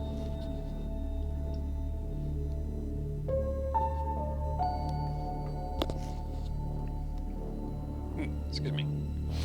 I hold the final authority over this fledgling's fate, and I declare that while their embrace might be the sire's responsibility, in their absence it is their progeny that must be punished.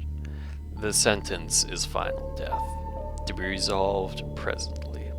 Kadir? You hear a scraping sound and see that the sheriff has unsheathed his curved sword. It is a beautifully detailed blade which you expect must be worth a small fortune. Its apparent sharpness makes you freeze up. 2 outs, bottom of the 9th. I forgot he's like all, like baseball puns. His quiet mumble is audible. His quiet mumble is audible to nobody but you. As his eyes meet yours, you note just a hint of sadness in his countenance. One that quickly vanishes to give way to grim determination. And he's out to bat. You will not get another chance to speak up.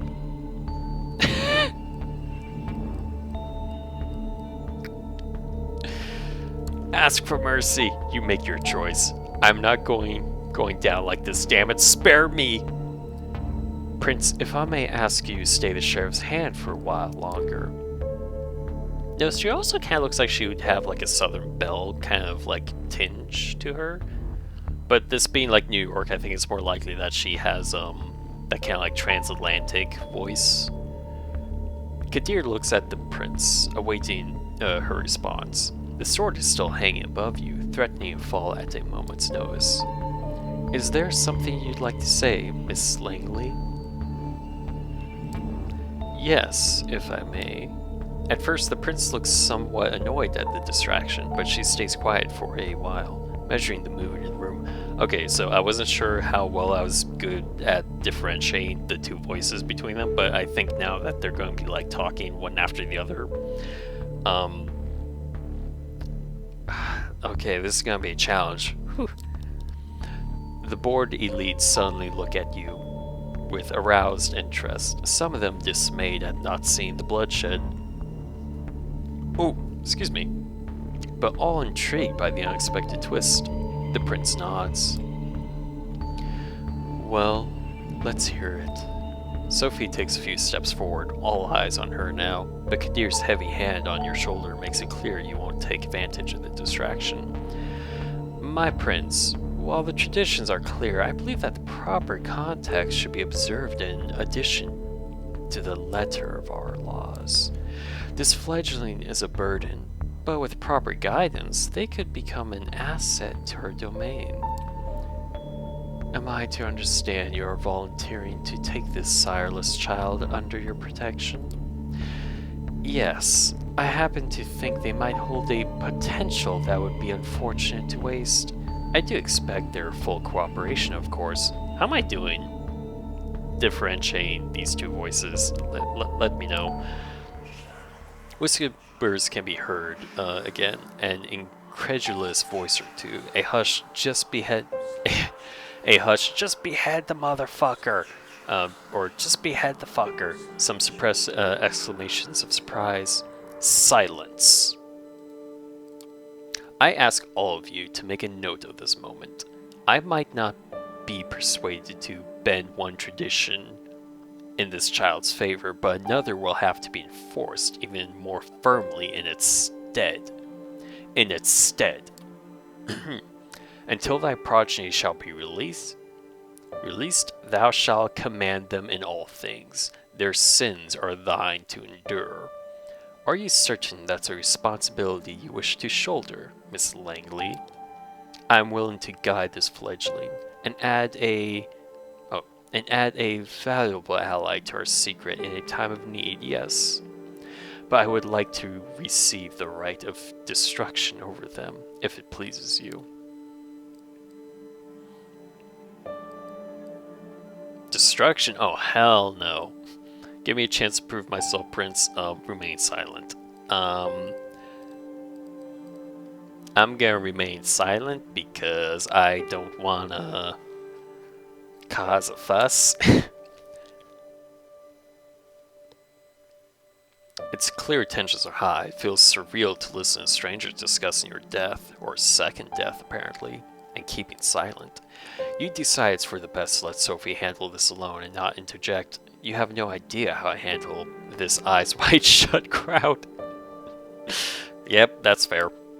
The prince looks at you as if weighing your worth. She takes another good measure of the room before she speaks again. I shall grant what you ask. Let it be known, Sophie Langley of the Clan of the Rose, oh, that's such a cool name, clan name, will become this fledgling's patron. They shall be considered like sire and child. Is it child or is it child? It sounds like it should be like pronounced differently.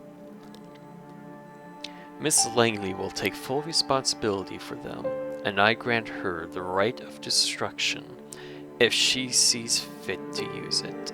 Let my intentions be clear, however. If I am to turn a blind eye to one of our most important traditions on this occasion, I expect it to be beneficial to the Camarilla, substantially so. I hope you find this verdict satisfactory, Miss Langley. Of course, Prince. Thank you. Very well. She turns to you. What is your name, child? Shouldn't I use a nickname? Oh, no. Sam, Prince. Should I use a nickname? Do you use your actual names? My old life is over, so shouldn't I have, like, a, vampire nickname? You fudging dork. You absolute dork. I love you. Dictionary updated. Ooh, it depends on the choices made by individual kindred, but for now, I do need a name I can use in an official manner. It's Sam, then. She nods. Welcome to the Camarilla, Sam. Can you imagine if I named him, like, Dave, or, like, Steve? Like, something, like, really, because, like, Sam's, like, a really old name, but, like, give, give him, like, something like, it's Bob the Vampire. Oh, I should have done that. Now, this evening proved to be even more eventful than I anticipated, but with the fledgling's fate decided, I believe our meeting here can conclude. Thank you all for appearing on such a short notice. Give my regards to those who couldn't make it. Kadir, a moment of your time before I let you return to your duties. Of course, Prince. He shoots you a side glance that doesn't leave much space for interpretation. You will be watched, you will be judged, and if need be, you will be punished. Sorry. The two of them leave the gallery. Well, Sam, I think we've both already managed to significantly improve each other's evenings. But let's keep the ball rolling, shall we? I think we should have a toast to a new, fruitful partnership. Eee. She raises her hand at. Oh, come on. She raises her hand at one of the well dressed concierges who have now reappeared in the showroom to refill the guests' glasses. The conventionally handsome man approaches with a carafe of red liquid. Carafe? I don't know that word. I was born on a farm. No, not literally. I was born to farmers. He pours it into two tall glasses. It's blood again. That much is clear. You're in two minds about drinking it, but the memory of last night's hunger makes you wince. You take a tentative sip. You expected the same blandness you tasted a few hours ago, but this one you can actually savor. It's smoky and warm, making you think of a cozy cabin in the woods. Nice. It does strike you as a strange image of your mind, for your mind to jump to when drinking human blood, but it is what it is. You've never tasted anything like it. I don't know if you had whiskey. Do you like it? I think NYC caterers have very bourgeois ideas about what good blood should taste like. Apologies, you must have so many questions while we're on the topic. Perhaps we should start with those related to sustenance. How much do I have to drink? What if I refuse to drink? Okay, say I don't feel cool about drinking people's blood. What happens if I just stop? Never actually had an answer for this. Like I've mostly just been like going through the wiki for the World of Darkness vampire stuff. I don't think I've ever actually like found a answer to what happens to like vampire that just does not drink. I understand your will to revolt against this baser instinct. I vividly remember the painful process of rearranging my morality around it after my embrace. But the simple truth is this. If you do not feed, your hunger grows. The stronger that hunger is, the more the beast within begins to stir. When it awakens, it will take what it craves. Only you won't have a say in how or who. As much as it might sicken you, excuse me. This is your only source of sustenance now. And no matter how much you drink, you will always be tempted to have more. You can learn to control it, mind. Okay, so it's because my thinking was like if I just like drink blood and then like don't use like any of my powers, is that going to sustain me? But the way this is worded makes me think like eventually you will just get hungry again and you gotta feed. Okay. Best start by taking a single sip from a vessel. What's a vessel in this case? Vessel, a source of blood for sustenance or pleasure, primarily mortal. Oh, okay, so just, alright. Okay, I already know quite a bit of this. Best start by taking a single sip from a vessel. Be prudent. Hot, fresh blood will be more satiating than most anything that can be served in a fancy glass, but it can make you more voracious. Sorry, I want to put a little spin on that word. As to how much you should have, it depends. If you're frugal, you can survive many nights without a single drink, but it's risky, and will tempt the beast. Tomorrow I shall take you hunting, and we will explore this topic further. The blood you're having tonight should be enough to keep you at ease for now. So I'm expected to follow your lead now? You mentioned a beast. What do you mean by hunting? Um, you'll take me hunting, you say, and I'm expected to follow you around wherever you go, yes? Her demeanor sours. Oh no! If I request it, then yes, unequivocally. Without my good graces, you will meet a swift, a definite end. I mean, we didn't ask before, like, just want to clear that up. I've offered you a chance, but it's only worth as much as you decide to utilize it. Okay. A nasty smile makes her bare her fangs. Of course, you can feel free, save me the trouble, and just meet the sunrise. Just do it in a secluded place so you don't endanger the masquerade. Her anger gone in a split second, a warm smile returns to her face and makes you feel foolish for having wronged her in any way. No! Go back! I want to go back! I picked the wrong one! You realize it's an obvious play on your emotions. You've seen Kadir toy with you in similar ways. It doesn't change the fact that the trick is still disturbingly effective. The concierge returns, asks for permission to intrude, which Sophie gives with a polite smile, and leans in to whisper in her ear. You note that the gallery is now almost empty. I'm being told the gallery is just about to close, but we still have quite a lot to discuss. We'll go to one of my apartments. My jalopy is waiting downstairs. Come. The smile she puts on makes you remember the way you felt with the Latina. It's not arousing, though. More like magnetic. You find it hard to argue. Even though you're still suspicious of her authority over you, her charm momentarily wins you over. And what a charm. Can I... Okay. Royce... Oh. Sophie leads you to a luxurious silver Rolls Royce and invites you to sit in the back. The chauffeur, a broad-shouldered, clean-shaven, middle-aged man, starts driving immediately. Dictionary update. What did we learn? Masquerade, traditionalists, all. Traditionalists. Freedom for governments among kindred, the first tradition. Masquerade, thou shalt not. Tradition. Okay, so these are the rules. These are like the 3 laws, but like vampires, right? So I'm concerned. Okay.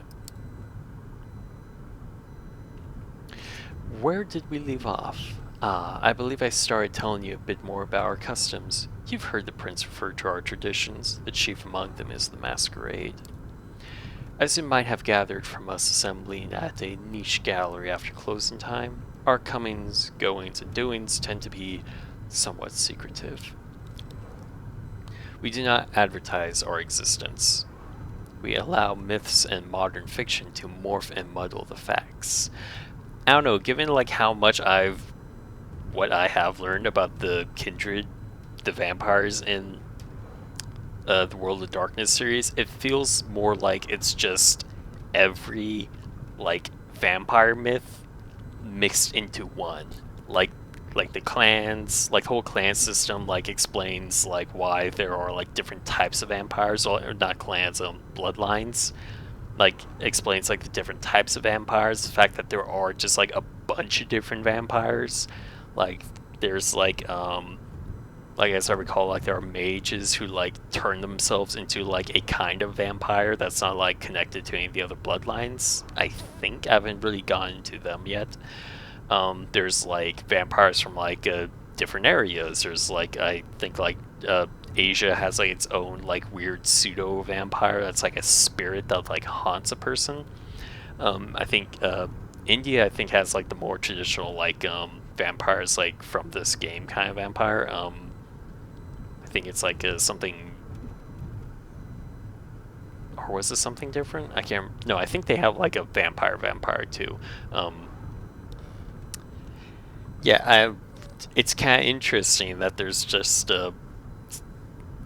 like because the world is so interesting. It feels like it could take place in any other fictional setting.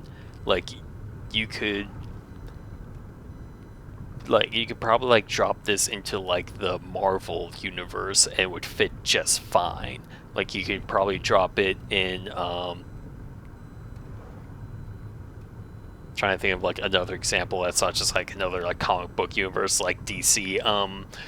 You probably like drop it into like pretty much anyone who's done like a vampire episode, like Buffy the probably not like Buffy because they have like more like distinctive like vampire and vampire lore, but even that feels like it could like fit in. It's just like a type of vampire that they deal with. Like, it feels like it can like fit into like so many other like realities. It's very interesting.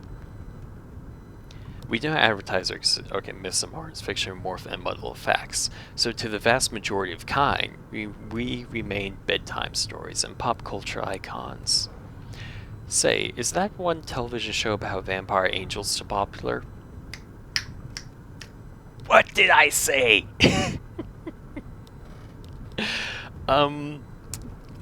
See, this game came out like what, 2018, 2016? About a decade too late, but yeah, it's fine. I think I actually like.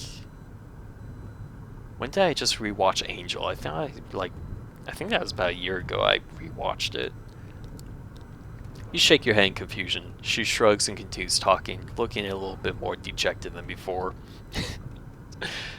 Yeah, sorry. I actually never even watched the last episode of that.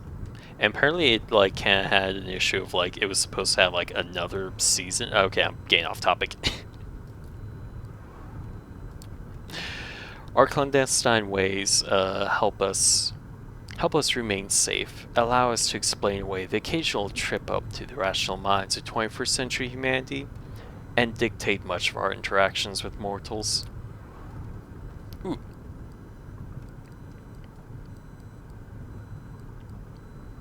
What's the risk? Is he a vampire?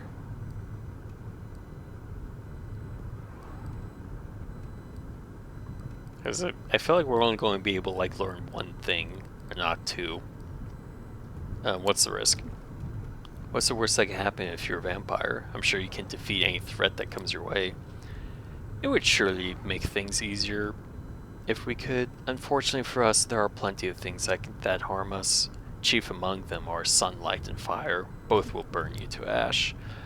That's why we rest during the day. During the day, you felt it, I'm sure. That it's more like being dead than being dormant. But we have no choice. You are night dwellers, not day sleepers. Okay. Some more folk-related threats are just legends, or occasionally a minor nuisance. Garlic, running water, even religious symbols don't repel us, unless the wielder is uniquely pure and godly. So if I believe in like garlic enough, is that gonna like cause an issue? Sticks to their heart though, that's something to avoid. They do not destroy, but they do paralyze, which under the right circumstances can often be the same thing. That's a reason to have somebody like my trusted driver, Gregory. Make sure you're safe when you drift away. We have many enemies, and they often know their advantage lies within daylight. So it's good to keep human friends? Do vampires watch each other's masks? The Masquerade sounds like bullshit. So it's good to keep human friends? Am I thinking that having a human friend or two is necessary then? Or at least useful? In moderation. And best that they don't know your true nature. Also, I would say that subordinates are useful, but friends? I haven't had one of those for many years now. Our little sect supplies social interactions aplenty, but it doesn't really encourage friendships. Alliances of convenience, to be broken at whim. Yes, that's more like it. Long-term solidarity does occur in the Camarilla, but we are a very politicized organization by necessity. Loyalty is your sire. Loyalty is to your sire, to your prince, and to the sect. It's a sect in this context. A group of vampires are reunited under... Okay, so it's not a clan, it's a sect. Alright. Sects currently populating the night are the Camarilla and the Anarch movement. Okay. Okay. Oh, okay. So a sect is made up of clans, whereas like a clan. Okay. Oh wait, or what would a clan? Okay, don't see clan yet. We might go on just till the next like natural breaking point, because this is taking a while, and then we're gonna call it a night. Long-term solidarity does occur with the okay, and enter the sect. Friends must remain distinct priority. Come on. Friends must remain a distant priority at best for us to maintain Masquerade and thrive. Alright, let me read that again. Friends must remain a distant priority at best for us to maintain the Masquerade and thrive as the years pass. With age comes authority, with it comes influence and power, if you wish to reach for them. She seems to be lost in thought and falls silent for a while, leaving you ponder all the things you've learned tonight. It still feels absolutely unreal, but as piece after piece of knowledge falls into place, the image becomes almost like an entirely logical jigsaw puzzle. Whatever you wouldn't believe on your own, you've witnessed. Many questions swarm your thoughts, but the one you keep returning to is what your place in this new reality should be.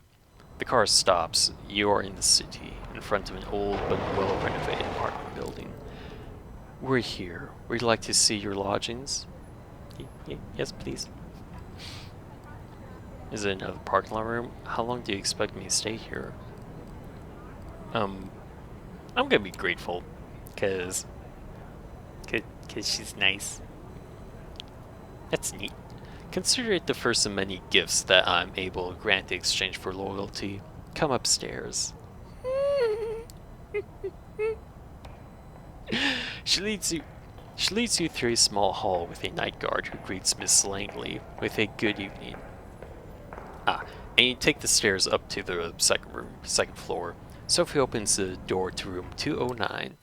Inside are all the amenities you could expect from a modern apartment, and some you wouldn't have deemed necessary just the previous night, including thick blinds on the windows. The back room has a comfortable looking bed and a thick steel door with several sturdy looking locks, but no windows. Well, how do you like it? This is great. What, can I choose another? It feels too nice. This is great, thank you. This is great, thank you. Okay. I'm glad. Make yourself at home. Tomorrow I will take you hunting and discuss the blood in more detail. I'll let you get comfortable. The keys are by the television set. I'll come pick you up tomorrow night. Use the back room for rest. You can lock the doors, just in case. It stings a bit when she leaves. It's like the room suddenly became a few shades dimmer. Yep. You inspect the kitchen, hoping to find something to drink. Nothing. No regular food either. Feels strange that Kadir could be a more thoughtful host than your new sire, even if only in that respect. You briefly wonder the sheriff might have a hidden side.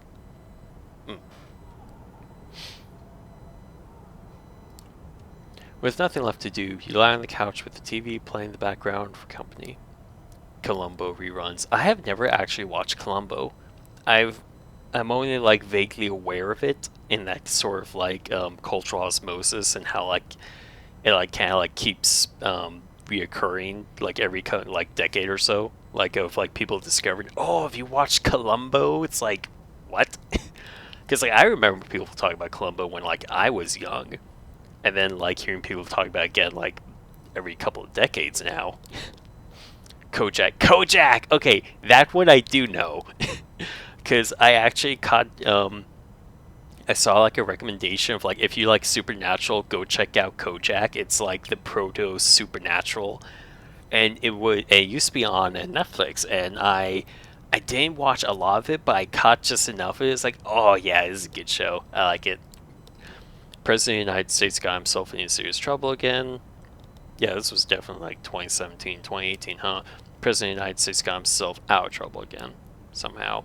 Pundits start yelling over each other about things that seemed a little bit less insignificant just 2 days ago. You start drifting off, reflecting about another night of confusing conversations or worldviews shattering.